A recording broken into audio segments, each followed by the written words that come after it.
খুব সকালবেলায় ফজরের নামাজের পরে কাবার এরিয়া আপনারা দেখছেন, যারা হজ করছে তারা দেখছে, কাবার পাশে আবু জেহেলের সাথে নবীর দেখা হলো। মনোযোগ দিয়ে কথাগুলো শুনবেন। কাবা চত্বরে আবু জেহেলের সাথে দেখা হয়েছে কার? জোরে কোন কার? আল্লাহ নবীর দিকে আবু জেহেল তাকায় বলে, বাজান সন্ধ্যার সময় দেখলাম তুমি সুন্দর, কিন্তু সকালবেলায় তুমি এত সুন্দর। আবু জেহেল কার প্রশংসা করতেছে? নবী। যে সন্ধ্যার সময় দেখলাম তুমি সুন্দর, আসলেই তো আমাকে নবী সুন্দর। আপনাদের কাছে মনে হয় নবী কেমন? 400 রজগ্রহ তারা, তারি নূরের ইশারা, নইলে যে অন্ধকারে ডুবিত এই ধরনী। সবাই বলেন নবী মোর পরশমণি, নবী মোর সোনার খনি। নবী নাম ভাবে, নবী নাম জপে যান, ভুল করে কর না, ভাবে বলতে হবে, কারণ নাম জপতে হবে শুধু একজন, তিনি কে? আরো জোরে। তবে গানটা যিনি লিখছেন এবং গানটা যিনি গাইছেন আব্দুল আলিম সাহেব, উনি শোকনে বলছেন নবী নাম জপে যে, জপা শুধুমাত্র যাবে কার? তাহলে বলতে হবে নবী নাম ভাবে যেজন, সেই তো দোজাহানের ধনী।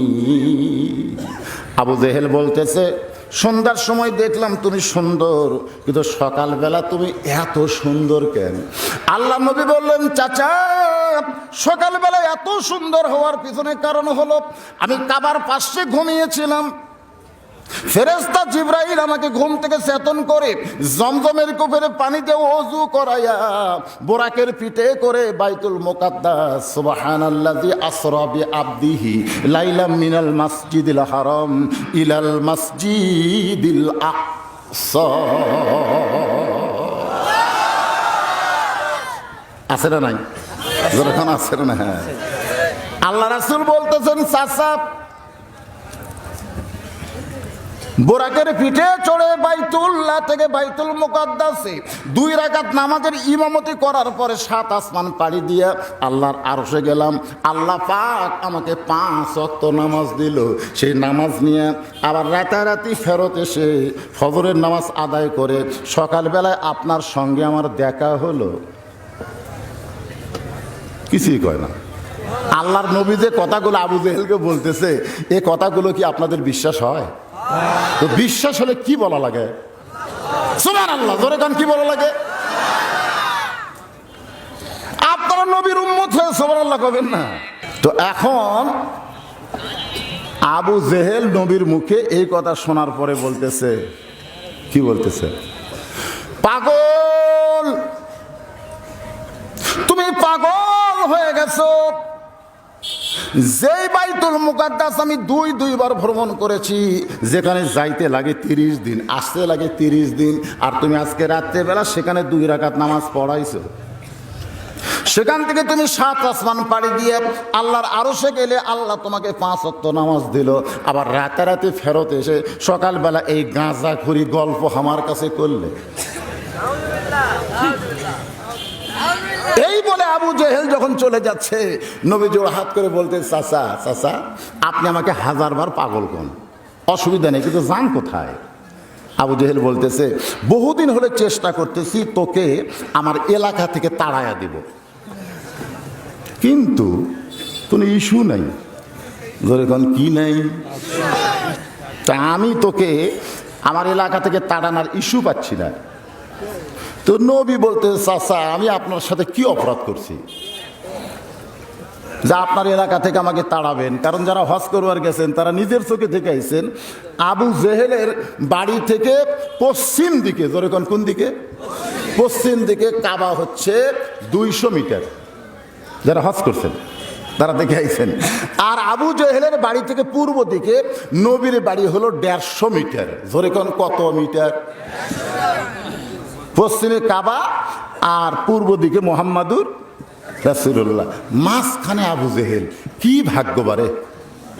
আয় হায়, কাবা আর মুহাম্মদ রাসূলুল্লাহ, লা ইলাহা ইল্লাল্লাহ মুহাম্মাদুর, আর মাঝখানে আবু জেহেল। কিন্তু নামাজ পড়ে না। এখন কি পড়ে না? ইন্নাস সালাতা তানহানিল ফাহশাই ওয়াল মুনকার। একমাত্র নামাজই পারে মানুষকে যাবতীয় খারাপি থেকে বাঁচাই দিতে। জোরে কোন কথা ঠিক কি না? আল্লাহর বান্দার একটু মনোযোগ দিয়ে শুনবেন। আবু জেহেল বলতেছে, কিছুদিন হলে আমি লক্ষ্য করতেছি জনগণ এই রাস্তা দিয়ে যাওয়ার সময় আমার বাড়িতে থুতু দেয়। জোরে কোন কি দেয়? থুতু দেয়। আর তোর বাড়ির কাছে যায় সালাম দেয়। আমি কিছুদিন হলে দেখতেছি কে রে, আমি হলাম মক্কার সবচাইতে বড় নেতা, আর আমার বাড়ির থুতু দেয়, আর তোর বাড়ির সালাম দেয়। তুই গরিব, এক শুনতে পাইস না, তোর বাড়ির সালাম দেয়। আমি চিন্তা করলাম যে আমার মতন নেতা থাকতে তোর মতন একজন হুজুরকে সালাম দেয়, তো এলাকা রাখলে আমার নেতৃত্ব থাকবি না। এই জন্যে একটা ইস্যু খুঁজতেছিলাম যে কিভাবে বের করা যায়। আজকে ইস্যু পাচ্ছি, তুই পাগল। এই বলে এক দৌড়ে চলে গেছে আবু বক্করের বাড়ির দরজা। যেরকম কার দরজা? আবু বক্করের দরজায় গিয়ে আবু জেহেল বলে, আবু বক্কর। সঙ্গে সঙ্গে হয়তো আবু বক্কর সকালবেলা চমকে গেছে, এত বড় নেতা আমার বাড়ির দরজায় কেন? নেতা মনে হয় বিপদে পড়ছে। আবু বক্করের বাড়ির দরজায় সকালবেলা আবু জেহেল বলতেছে, আবু বক্কর। আবু বক্কর চমকে গেল, এত বড় নেতা সকালবেলায় আমার দরজায়। দরজা খুলে বলে, নেতা খবর কি? বলে, তোমার নবী যে পাগল হয়েছে তুমি জানো? যেই বলছে তোমার নবী যে পাগল হয়েছে তুমি জানো, সঙ্গে সঙ্গে আবু বক্কর এভাবে শাহাদত আঙ্গুলি তুলে বলতেছে, আবু জেহেল, যেই কথা একবার বলেছো এ কথার দ্বিতীয়বার উচ্চারণ করতে পারবা? এর হাতের সাইজ দেখেন, পারবা। তার মানে কি? হ্যাঁ, এই হাতের মধ্যেও কিন্তু মার আছে। শোনেন মনোযোগ দিয়ে, নেক আমলকারী কয়, এটা বোঝানোর জন্য বলতেছি। আবু বক্কর বললেন, আবু জেহেল, যেই কথা একবার বলেছো এই কথা যদি আর একবার উচ্চারণ করো তাহলে।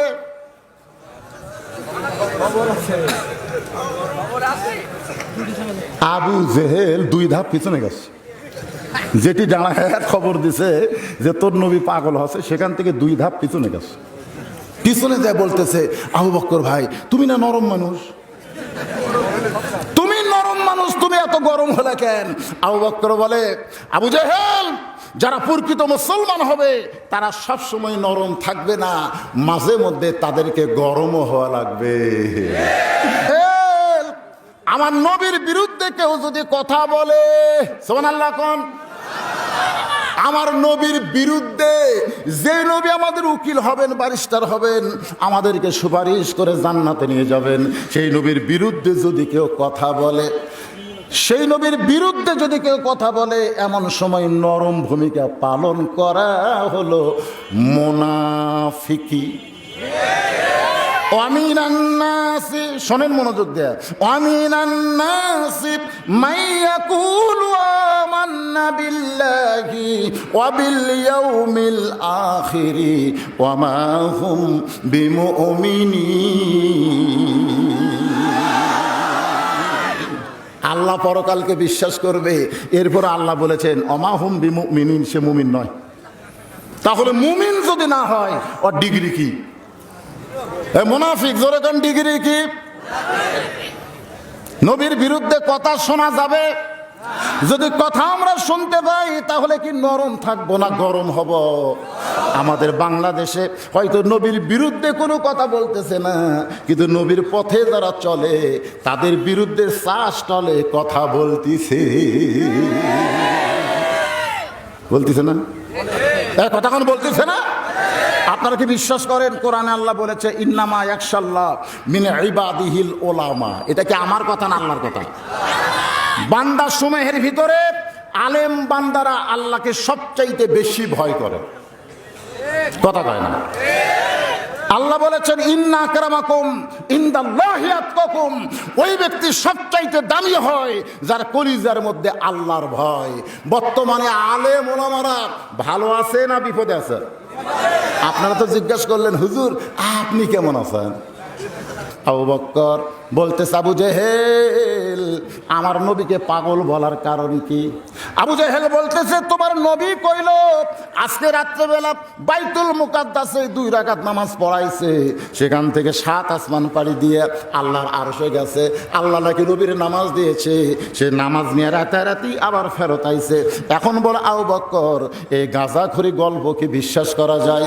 আবু বকর বলে, আবু জেহেল, আল্লাহর নবী যদি এই কথা বলে থাকে তাহলে শুনে নাও, এক বিন্দু মিথ্যা কথা বলে নাই। লিল্লাহে তাকবীর। আবু জেহেল কয়, আমার সকালটাই মাটি রে, আমি কার কাছে গিয়ে খবর দিলাম, কাম হলো না। আবু বকর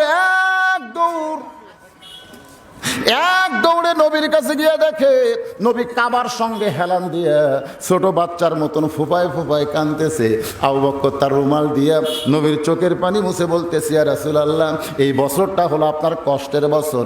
যেই বছর নবী মেরাজ করেছেন ওই বছরটা হলো নবীর কষ্টের বছর। জোরে কোন, কিসের বছর? আবু বকর বলে, ইয়া রাসূলুল্লাহ, আপনি আল্লাহর আরশে গেছেন, আল্লাহ পাক আপনাকে 5 ওয়াক্ত নামাজ দিছে, এত খুশির খবর, আর আপনি কাঁদতেছেন। নবী চমকে বলে, আবু বকর, এই খবর তোমাকে কে দিল? আবু বকর বলে, হুজুর, আবু জেহেল দিছে। নবী চমকে উঠে বলতেছে, তোমার বিশ্বাস হয়? আবু বকর বলে, সাদ্দাকতে ইয়া রাসূলুল্লাহ, এক বিন্দু মিথ্যা নয়। সুবহানাল্লাহ কবেন না? সুবহানাল্লাহ কবেন না? সঙ্গে সঙ্গে নবী চোখের পানি মুছে মুচকি মুচকি হাসে। আবু বকর বলল, হুজুর হাসতেছেন? বলে, আবু জেহেল আমাকে পাগল বলার পর থেকে আমার চোখ দিয়ে পানি পড়তেছে, কিন্তু তুমি যখন সাদ্দাকটা বলেছ আমার ভিতরের আর কোনো কষ্ট নাই। এমন সময় আল্লাহ বলে, হাবিব, সাদ্দাকটা বলে আপনার ভিতরের কষ্ট যা আবু বকর দূর করে দিল। ও শুধু আবু বকর নয়, আজ থেকে ওরে সিদ্দিক ডিগ্রি দেওয়া হলো। ইয়া আইয়ুহাল্লাযীনা আমানুত্তাকুল্লাহা ওয়া কুনু মা'আস সাদিকিন। কি বলতেছেন? এই শোনেন, যারা আল্লাহকে বিশ্বাস স্থাপন করেছেন, যদি আত্তাকুল্লাহ ভিতরে ধারণ করতে চাও তাহলে সত্যবাদীদের সাথী হও, মা'আস সাদিকিন, সিদ্দিকদের সাথী হও। আপনারা বলেন তো, বর্তমানে বাংলাদেশে সত্যবাদী কারা?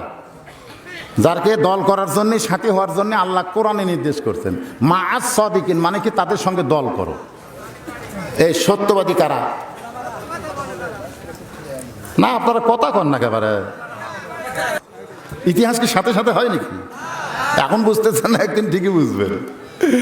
তখন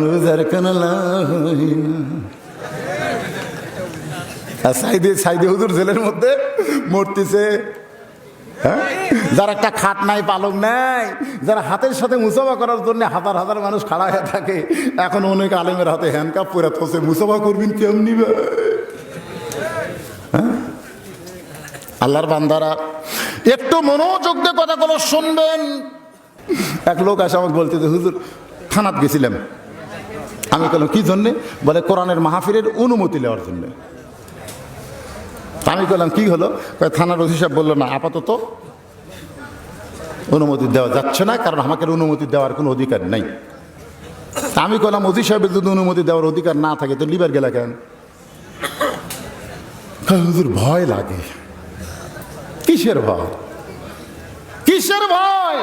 যেই দেশে হাট বাজারের কোনো অনুমতি নেওয়া লাগে না, কোরআনের মাহফিলের অনুমতি লাগবে কেন? জোরে কোন কথা কন না কেন? কথা কন না কেন? আবু জেহেলের গ্রুপের মধ্যে একজন তেলতেলা, জোরে কোন কি তেলা? একজন তেলতেলা রয়েছে, তার নাম হলো আবু সুফিয়ান। এদেরকে আমাদের বগুড়ার ভাষায় বলে তেলতেলা গোয়েন্দা। তেলতলা বোঝেন? গরিবের ছেলে লেখাপড়া করলে তেলতলা বলে, যতই লেখাপড়া করুক ম্যাট্রিক পাস করবি না। যখন ম্যাট্রিক পাস করে তখন তেলতেলা কয় ম্যাট্রিক পাস কোনো লেখাপড়া হলো নাকি, আই গিয়ে আটকে যাবে। যখন আই পাস করে তখন তেলতেলা কয় আই পাস করলে কি হবে, বিয়ের যে ধরা খাবে। যখন বিয়ে পাস করে তখন তেলতেলা কয় যতই বিয়ে পাস করুক চাকরি পাবি না। যখন চাকরি পায় তখন তেলতেলা কয় যতই চাকরি পাক বেতন পাবি না। যখন বেতন পায় তখন তেলতেলা কয় যতই বেতন পাক বেশি দিন চাকরি থাকবে না। যখন বেশি দিন চাকরি থাকে তখন তেলতেলা কয় যতই চাকরি করুক বেশি দিন বেতন পাক আমার সাথে পারবি। তাও তেলতেলা নিচে পড়বি না। ধরে কোন কথা ঠিক কিনা? এরকম কিছু তেলতেলা আমাদের বাংলাদেশে আছে না নাই? ভোটে দাঁড়ালে একটা মেম্বার হওয়ার যোগ্যতা নাই, বিনা ভোটে এমপি মন্ত্রী হয়ে এর কেদা মোশান হতে ভাই। ধরে কোন কথা ঠিক কিনা? এরাই হলো তেলতেলা। আবু সুফিয়ান হলো তেলতেলা। ধরে কোন কি? মনোযোগ দিয়ে শোনেন। তেলতেলা তেলতেলা বলতেছে ও মুসলমানের নবী, ও মুসলমানের নবী, আপনি যা বলেন মুসলমান তাই বিশ্বাস করে, কিন্তু আমরা বিশ্বাস করি না।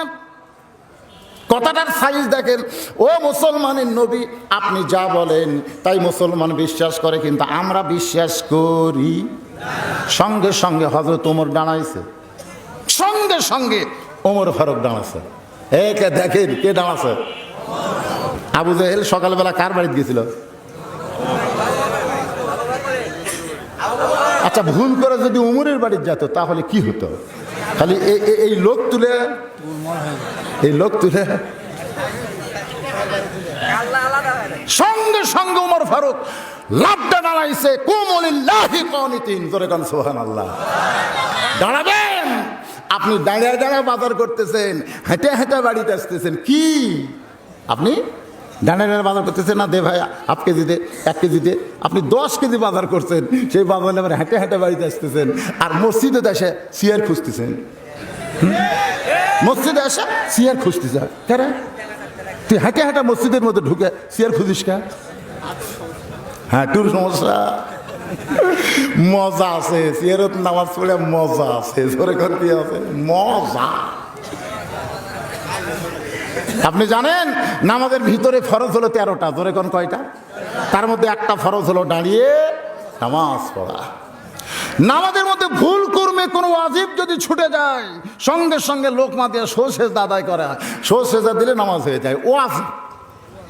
আর ইচ্ছা করে যে ব্যক্তি হাঁটা পারে, যে ব্যক্তি খাড়া হবার পরে সেই ব্যক্তি চেয়ারত বসে ফরজ তরক করতেছে, আপনারা মনে করতেছেন নামাজ হচ্ছে। কথা কন না কেন? নামাজ এত সহজা ভাই রে। সঙ্গে সঙ্গে ওমর ফারুক দাঁড়িয়ে বলতেছে রে কাফেরের বাচ্চারা, নবী আমাদেরকে নামাজের ওয়াজ শোনাবে, তোদের ডাকছে কে? কাফেরের বাচ্চারা, নবী আমাদেরকে নামাজের ওয়াজ শোনাবে, তোদের ডাকছে কে? সঙ্গে সঙ্গে আল্লাহ নবী বললেন এজলেস, এজলেস ইয়া ওমর, ওমর বসো।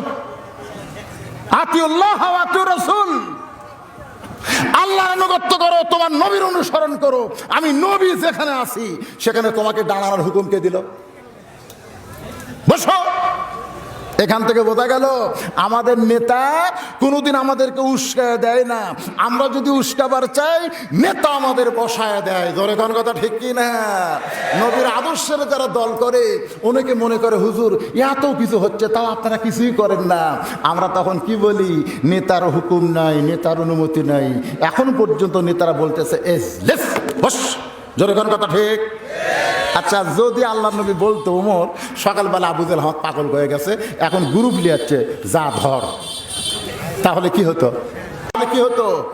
আল্লাহ নবীর আদর্শের যারা দল করে তারা কর্মীদের কোনোদিন উস্কায় দেয় না, বরং উস্কানো কর্মীকে তারা বসায় দেয়। জোরে কোন কথা ঠিক? আর যারা শয়তানের দল করে তারা কি বলে? যার যা আছে